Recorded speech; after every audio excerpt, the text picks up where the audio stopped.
Welcome to the Bridge of Two podcast.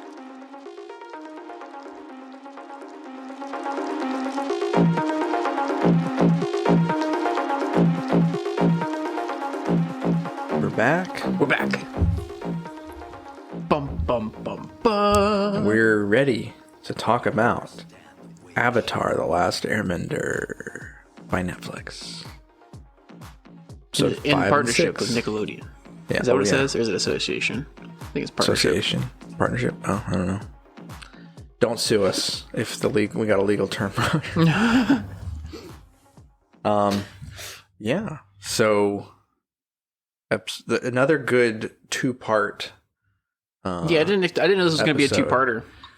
Yeah. So the 3 and 4 were like a two-part story, and so were 5 and 6. I have a feeling that 7 and 8 are also going to be a two-parter. It makes sense. Yeah. This close to the end. We're getting there. Yeah. So episode 5 is called Spirited Away. Nice little Shout out to Miyazaki. Yeah, nice little reference there. What'd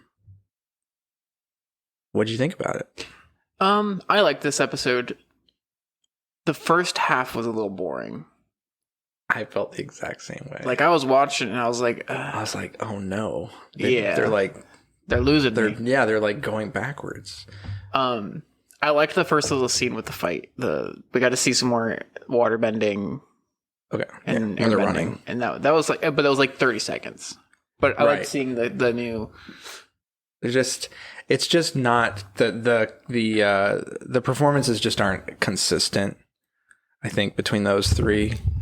Yeah. It's not like they're always bad. It's just that was not a stronger opening. Yeah, just the first, probably really about the first half. Just it was also just kind of boring. Mm-hmm. Which I don't know. There just wasn't much going on. You know, it was like, oh, we're in this forest, and there was like, I think it's a detour. You know, it felt like it's this detour, and you don't really know where it's going. And the performances of the actors weren't great, so it's like there wasn't a whole lot to really grab onto in the first half of that episode. But the second half. I think it felt like once they That second half really picked it up a notch. Yeah. Right. Really, once they started talking, right after they started talking to the owl, Yeah. the spear owl. Yeah, I was on board when I saw I was like, all Al right, talking. this is getting a little bit more interesting. And then we had Ko come in and freaking terrifying. That was terrifying. I was like, what the heck is happening? Terrifying. Well, even before you see it, the creature itself, the Sokka, Katara, and Aang, they all get pulled. They all go into the spirit realm, and Sokka and Katara, they are seeing like visions. What? Yes. Right? Oh, yeah, I'm listening Yeah. to They're seeing... You expected me to have more to say? They're seeing visions of like traumatic things kind of from their past. Mm-hmm. Which that was whenever it started to get good for me. you. Yeah. Because you're like Sokka's thing was really Kind of heartbreaking. Yeah. And Katara like realizing, oh, like that's why her mom died, It's kind of because she's a waterbender. Not only that, but it was kind of her fault. She tried to waterbend. But we're getting ahead of ourselves here. We are. The episode starts. They're running from the Fire Nation and they're flying away and all that. They're heading towards the north. And they see this track of forest that's just been burned to a crisp by the Fire Nation. And so they end up coming up to this village and they learn that there's a group of people from this village that have disappeared, basically. And Aang is determined it's like part of the spirit world type of thing. Yeah. Which that was like the part of it. It just felt like there was so much exposition at the beginning. They're just, and like, I'm like, why, how does Aang know they're in the spirit world? But well, he did mention that he can feel it. He got a feel the thing. Yeah. Which is like, okay. Yeah. Something else, I don't remember, something else might have been said, but either way, so he ends up searching for the place that has the best linkage between the two worlds. The thin place. Yeah, thin veil, whatever. And long story short, they end up in the spirit world. Aang accidentally brings Katara and As you do. Sokka with him without intending to. And hijinks ensue. No. No, but then, now they're in the spirit world, and all this has to stem from like Aang is starting to feel like he's not doing enough for the people. Mm-hmm. Like he feels like he has to help everybody, and so he's like, but then he's also just on his way to the North Water Tribe. Yeah. Well, it just seemed like maybe coming from the last episode where he was getting told by Boomy, like, it's your responsibility to, make impossible decisions. Yeah, and like do the impossible, and he's actually kind of accepting responsibility. Like at the beginning of this episode, he's like, I wasn't here to help with this. The Avatar is supposed to stop this stuff from happening. So yeah, so that's it. So like that was a good direction for it to go. It made sense, But then we get like, as you're mentioning with the visions, we get to the main focus of the episode, I feel, which is Ko. And, we start with Katara. They get separated after they almost get trampled by some crazy spirit monster thing. Yeah. That looks like something out of The Quiet Place. Yeah.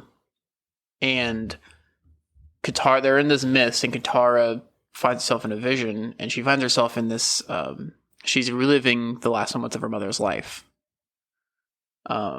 Which you can kind of gather is probably going to happen. But you learn from that. We've kind of seen bits and pieces of it. But the Fire Nation attacks, and they're looking for there's apparently a waterbender in the tribe, and I think you can learn it's Katara. She's the waterbender they're looking for. Yeah. How they know she's a waterbender, yeah. How they know any of that, I don't know, because Katara hasn't even apparently been able to waterbend yet. Yeah, it's kind of mentioned. Must have something. So I don't know exactly how that worked or how they found that out. I don't know. I thought it might have been her mother. Like her mother might have been a waterbender, and then Katara is also going to be one. Maybe, yeah. But what the vibe that I got from it was that she's not a waterbender and that she just lied. That's what I got too. I mean, like they didn't try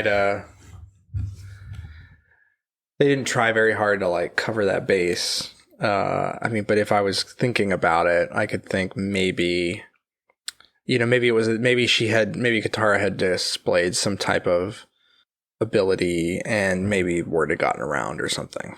But then that also stands to reason there's a spy in the Water Tribe. Oh, did they say that? No, but that stands to reason. True. Because no one leaves the Water Tribe. They don't. Not that I'm aware of. They don't go into They town. definitely wouldn't talk to the Fire Nation. Well, yeah. So it seems kind of odd that would. Yeah. Like it's very that whole aspect of like how they know there's waterbender there just seems odd to me. Yeah. But I don't know. Maybe there's something is explained in the show or in the cartoon. Right. I don't know that they didn't think. But just a hole they didn't see, maybe. But yeah, it ends up being her and her mom get chased into this house, house. Yeah, hut thing, and Katara hides, and the mom is basically being like, "There are no waterbenders here. I don't know where the water." But the Fire Nation person comes in and is like, "Where's the waterbender?" Yada yada yada. We know there's a bender here. And little Katara starts trying to waterbend. Yeah, and causes things to shake. What would she have done? That's something I was thinking. Killed him. What would the water have done? Killed him. Yeah, I don't know what she's thinking. I mean, she's a kid. She's a kid in that scene. Put his fire out. She's a kid in that scene. Kids are whatever. Dumb.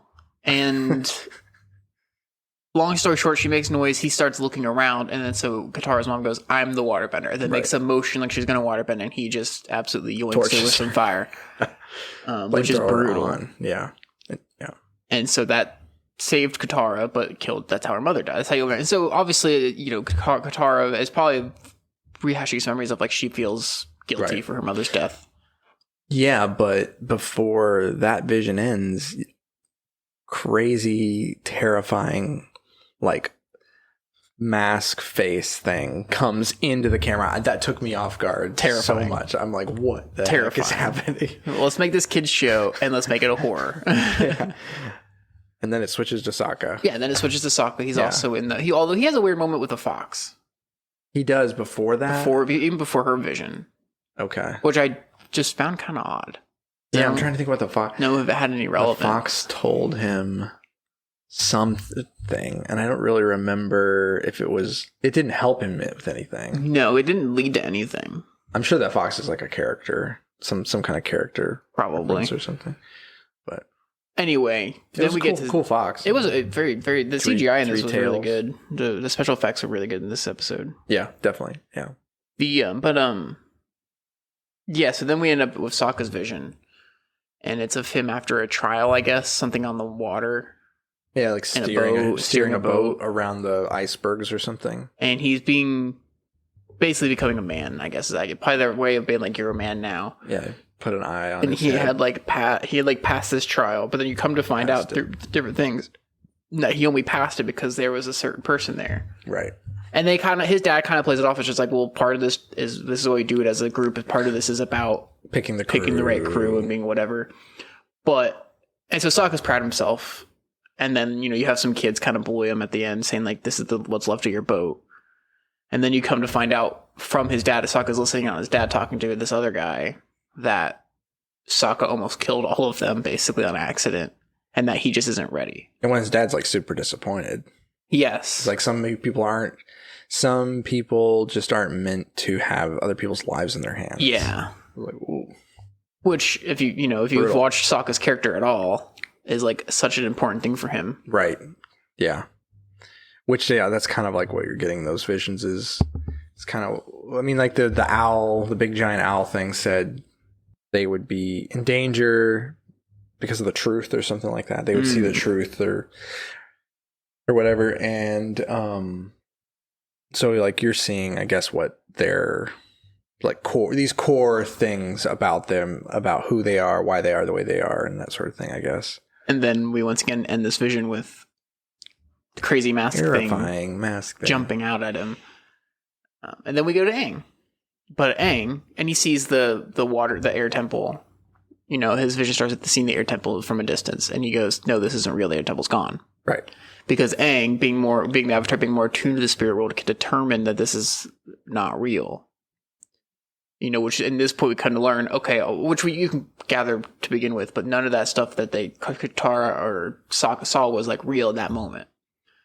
And then Aang turns around and something pops up in it, like terrifying creature. This like centipede, disgusting thing hanging down, but it's got this creepy mask.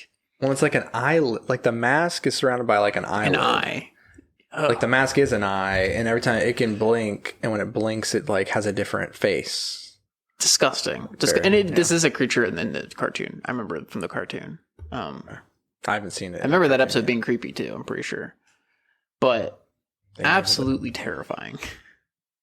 This is another thing where the special effects in the show really shined with this creature. I know he's obviously in a lot of darkness, so they did a good job with that, but it looks so good. Yeah, well, when it's close up on the thing, on the eye and everything, it looks grotesque and real. But real.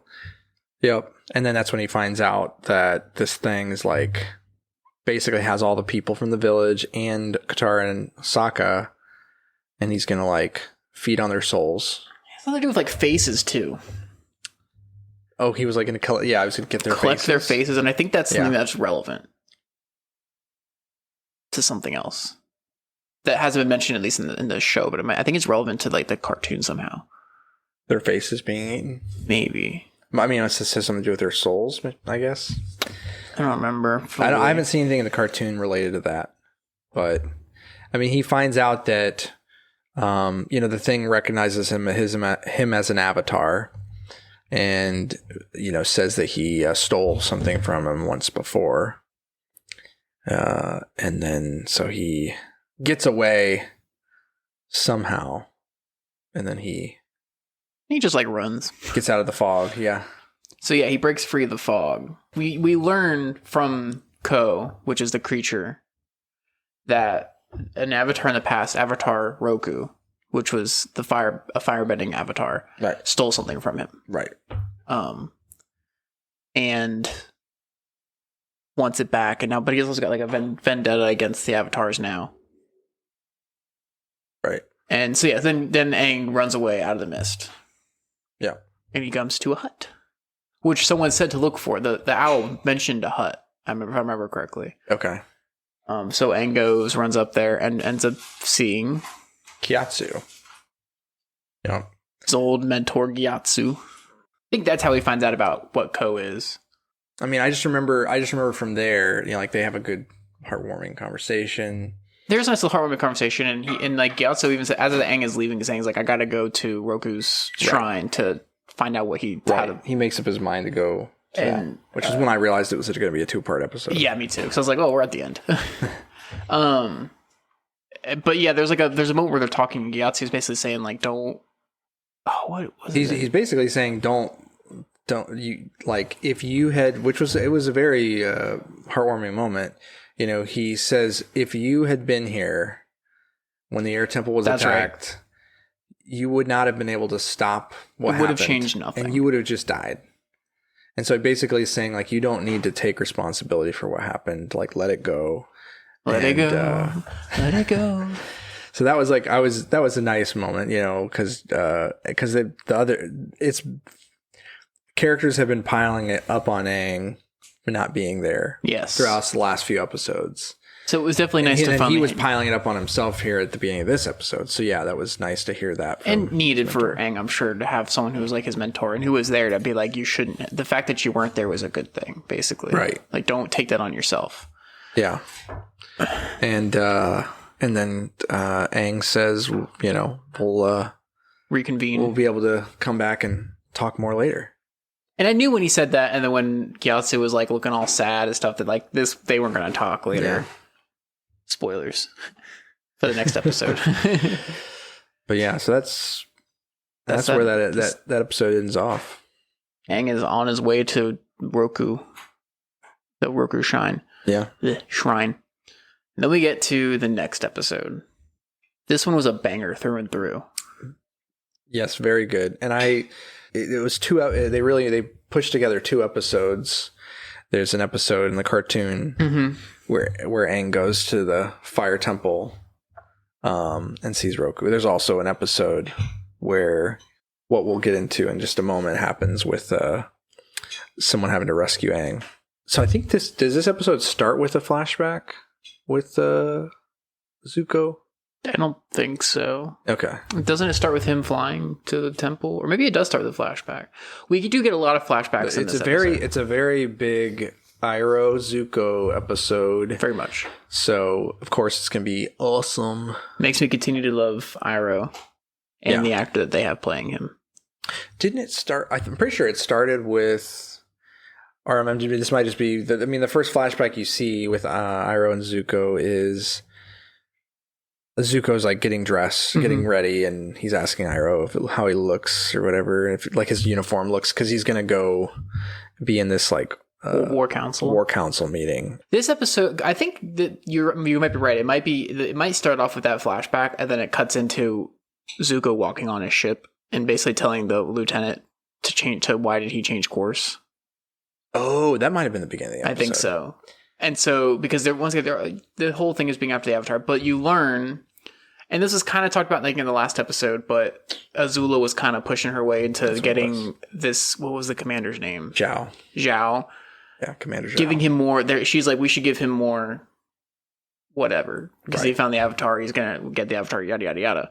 And so we've come to find out Zhao was made an admiral. Yeah. And so Zuko comes in and he goes to yelling at his lieutenant, who we've seen over the past season that Zuko's kind of a jerk, and I think he just doesn't know how to show his emotion and yada, yada, yada. Yeah. And so the people on the ship don't like him. And this lieutenant doesn't like him. And then, Zuko's saying, turn the ship around or change the course. And then you have Zhao come in being like, no. Mm. And then Zuko said, you're not in charge here, I am. And he says, actually, I'm an admiral. Right. I am in charge here. And no... Mic drop. Yeah. And it's that they do a good job making me hate Zhao. I don't like him. He's mean. Yeah.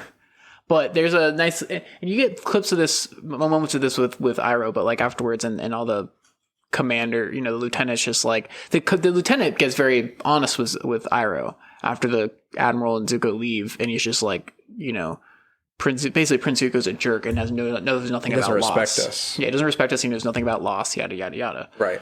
And Iroh basically says... he has lost more than you can imagine. And Iroh says, I have a flashback for that. Yes.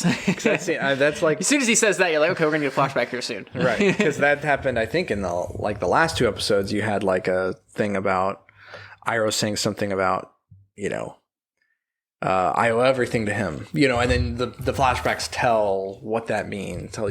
Which I love that they use Iroh as a way to do the flashbacks, because Iroh is in every flashback. I think except for the War Council one. He might even be there too, though. But it's a way of being I like to see sometimes like with flashbacks of shows, I like to see them as they're just memories being remembered at the moment, and we're seeing it instead of it just being like sometimes it's just like a random flashback that obviously the director's putting in, but to keep it feel within world, I like to be like, oh, well, they're remembering things. But there's a reason that we're seeing the flashback. Yeah, it makes sense for Iroh to be remembering these things, right? Because these are memories of Zuko and who he used to be and how he is the way he is now. Makes less sense for Zuko to want to remember these things because this is when he failed in his mind. Yeah, right. And so I like that they always have Iroh saying something and it almost being like him remembering, because he's in almost every flashback. Yeah. I don't know if he's in the War Council one. I don't think he's ever shown in it, but he may very well be there. Yeah.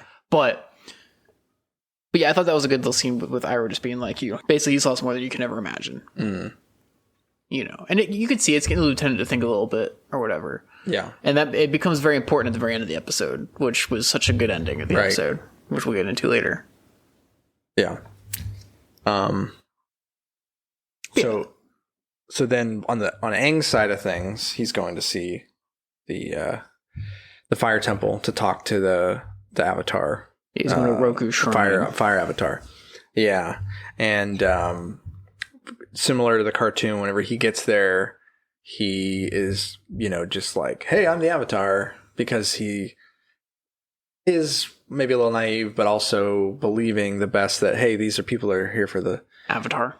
They care about the Avatar. They care about, they're not just like going to be loyal to the Fire Lord, but of course they are. Mm-hmm. But then there's a guard or whatever there is one shrine monk that still believes in the Avatar, but he helps him get in and holds him off. It's gonna hold him off or whatever. Oh, important. We totally forgot to mention there is a whole other character in this. Yeah, I thought about her too. The hunter. Is her name June? Yeah. And she rides this crazy looking dog thing. That's awesome. But it can tentacle things, and it has some kind of poison. And it can sense people. They're like auras, I think. But I guess it goes through smell and can find them. You're right. And then in the last episode, I believe it was the last episode, Zuko and Iroh contracted her to find the Avatar. Yeah. So she's active. As far as what happens with Aang, he gets to talk to the Fire Temple Avatar and finds out about what he took from Ko. That was it was a fun little scene with Roku, because it showed that, because obviously the Avatar is like a reincarnation type thing. They're reincarnated. But he makes a point of basically telling Aang, yes, we have similar essences, basically. The same essence, but we're still our own people. Person, yeah. Because he talked to, Aang basically said, I thought you could be like Kyoshi. Avatar Kyoshi. Yeah, because he was goofing around with Aang, making a joke, and Kyoshi was really hard on him. And so they thought they would be the same, and because Kyoshi even said, you're going to have to fight. You have to figure stuff out on your own, and you have to fight, and it's going to be about war and whatever. Right. And then Roku is basically like, well, sometimes diplomacy is important. Mm. And so Aang is in his mind being like, oh, maybe I don't have to fight. Right. And then I think it's all about Aang learning that there's a mixture of both. Sometimes you have to fight and sometimes there's diplomacy. Right. But then of course Roku at the end says the same, he says one thing we do agree on is that you're going to have to do it alone, basically. Yeah. He warns him about friends. Friends can be, you have to be able to make the decisions that are best for the world. And so you have to, you can't let loyalties to friends get in the way of doing what's the best thing to do as the Avatar. Yeah.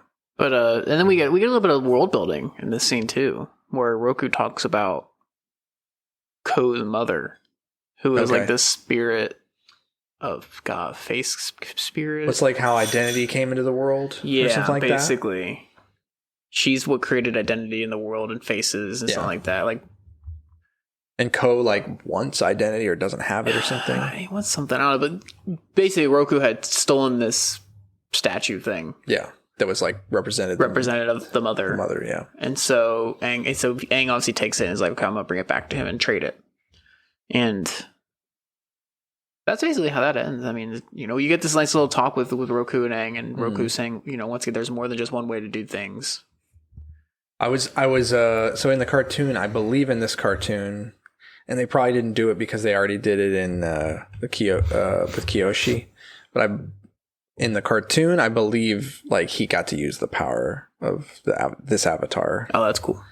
Like that's how he got out of the Fire Temple, because he was like surrounded by. Yeah, I was gonna say, I don't remember June being in the Fire Temple. So I was like a little disappointed about that, but it flowed with the story that they were telling. You know, it worked. You know, with the story that they were telling in these episodes. So, but yeah, he does get out, but then he gets captured by this like bounty hunter. Yeah, and you see that like the little dog thingy's whip is like paralyzing. And he gets captured, and of course we know who hired her. So sure enough, we find him with Zuko and Iroh in a carriage heading somewhere, and they're alone. Yeah, because obviously their command that admiral guy took over Zuko's ship and his men and everything, and yeah. That was just a funny moment, though, when Zuko was like, you actually caught. Like, you can't believe it. But then... There's a silly moment here when Aang is captured, though, where Aang's just like, you have to let me go. I'll come back. Like, dude. Yeah. Like, I get that he's like, you're kidding, but like, come on, man. I'm pretty sure Zuko just says, like, no. Like, he did. I love it. He goes, no. Yeah. I don't remember where the flashbacks are at this point in the episode, but...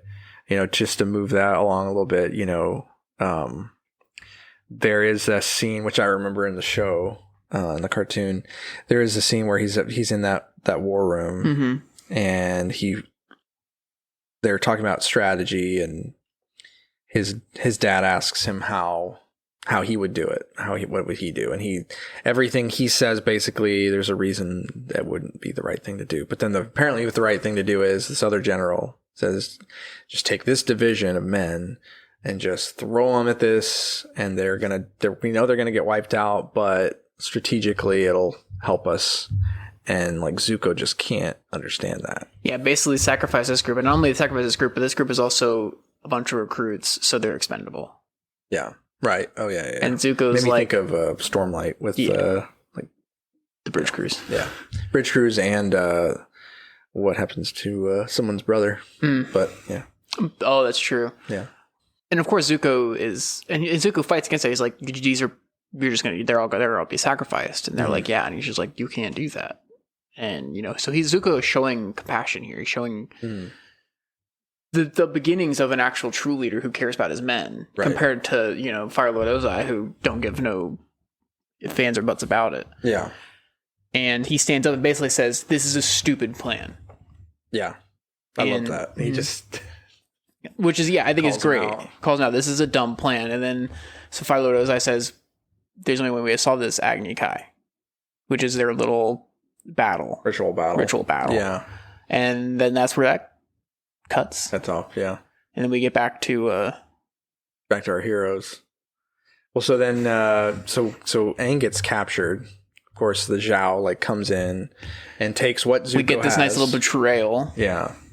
And well, sort of betrayal. From Zhao, you mean? Yeah, we already knew it was going to happen, but right. So Zhao, because he's the admiral, and the Fire Lord has like put him over all the resources for finding the Avatar. There's no reason that he can't just take any triumph away from Zuko and pawn it off as his own. And so he gets Aang, and he's captured him. And he's like preparing this, he's having his like scribe like write down how he got him and like how great he did and all this stuff. And, Aang's in chains now.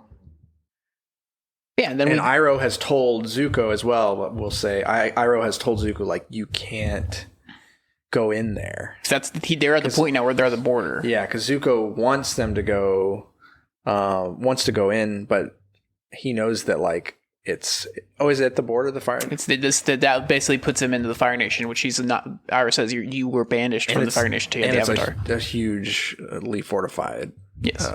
That sets that up. So then I love that this episode in the cartoon, but you see someone is sneaking into a masked figure sneaking into the fort, dressed in blue, and he's a awesome BA. Yeah, the combat and this scene was probably some of the best I've seen the whole show so far. And there wasn't even that much bending in it either. No, it was just really good swordplay, martial arts, hand to hand. Yep, and so he comes in and breaks Aang out. And then we get to also see them fighting together, a little bit coordination. Which is like, I always love when shows do this, where you have two characters that like don't really know each other very well or haven't met each other, but they mesh so well in battle, where like they're fighting back to back, and you see them even flipping sides occasionally, and then like there's another point where they turn around and jumps off his back and does like a little air thing to knock people out. Like, I love when shows do that because it shows that. I think that's a good way of showing that people are actually more like-minded than they realize. Right. That they mesh so well in combat. Because usually in combat, in a stressful situation in combat, your true colors usually shine. Because the rest of your brain shuts off and you work on instinct. And being able to work together like that really shows that they mesh well. This is why I've always looked at stuff like that. It also shows they're kind of, in some ways, evenly matched. Like they're good matches for each other in terms of fighting against each other because they fight so well together.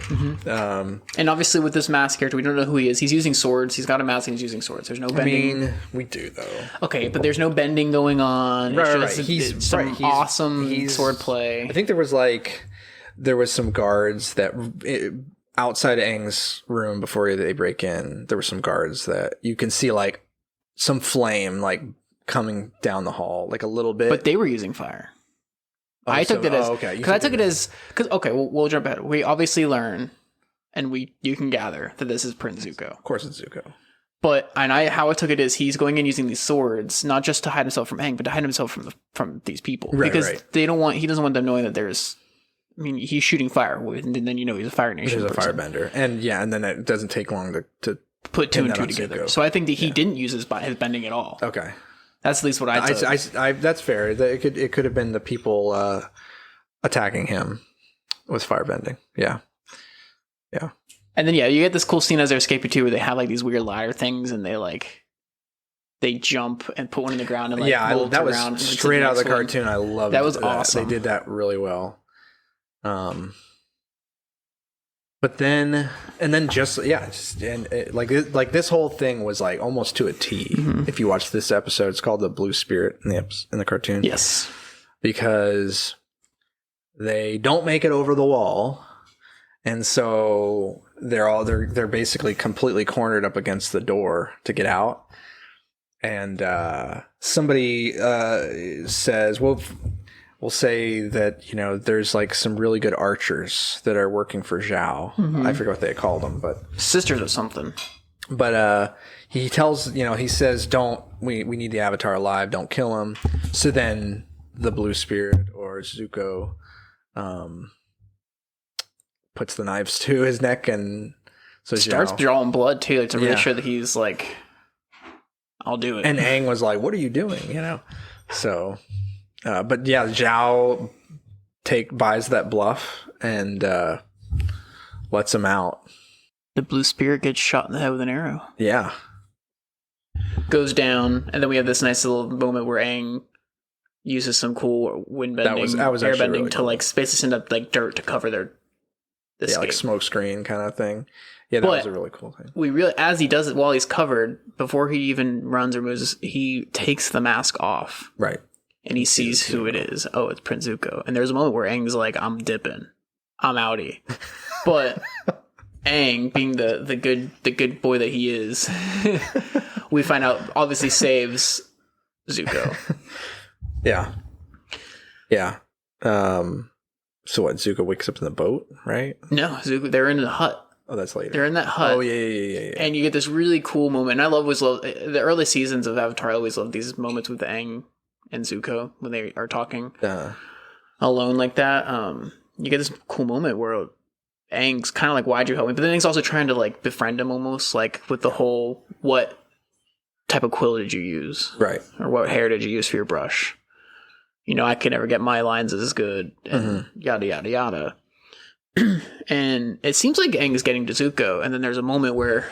Well, it's because he says, he starts talking about, maybe you could be, you know, a different kind of firebender, yes. and you can show people about compassion. Like, he says something that triggers a memory from Zuko's past. Yeah, so he's talking about, you're right, he's talking about, because basically Prince Zuko does the thing where he's just like, everyone, I have to be the heir. Everyone always says I have to be there, I have to do that. And Aang's talking about expectations and not always having to live up to other people's expectations. And then he says, you could also be more compassionate. You can be a better Fire Lord. You can be a compassionate person. Yeah. And Zuko yells out, compassion is a sign of weakness. And then we basically cut to a flashback. Yeah. After he gets knocked out. Right. And this flashback is of the Agni Kai that was mentioned earlier. And we come to find out at the very beginning that Zuko's not having the Agni Kai with the general.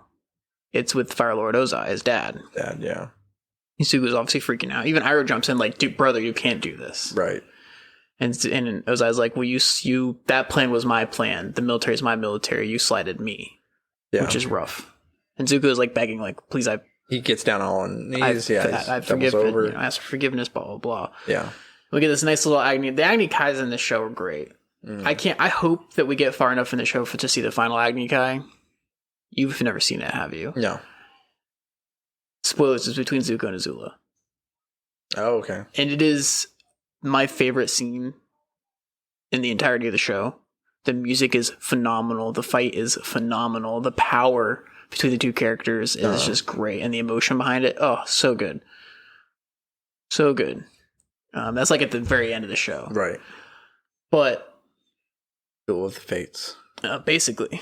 So you have this Agni Kai, and the combat's really good. You know, the very martial artsy, the flips of Zuko, and I love the firebending, how they fight, how firebenders fight is so cool. In the cartoon, I loved it. I love it in the live action where they flip.